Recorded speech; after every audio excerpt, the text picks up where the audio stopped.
கரூர் மாவட்டம் லாலாப்பேட்டை அருகே விவசாய நிலத்திற்கு வரும் கால்வாய்களை அடைத்து விவசாயம் செய்ய விடாமல் தடுக்கும் நபர் மீது நடவடிக்கை எடுக்க கோரி எலி மருந்துடன் மாவட்ட ஆட்சியர் அலுவலகத்திற்கு வந்த பெண்ணால் பரபரப்பு ஏற்பட்டது.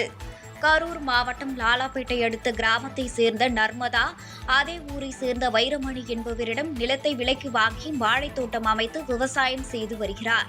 இந்த நிலையில் நிலத்தை விற்பனை செய்த வைரமணி அந்த நிலத்திற்கு செல்லும் வாய்க்காலை அடைத்துள்ளார்.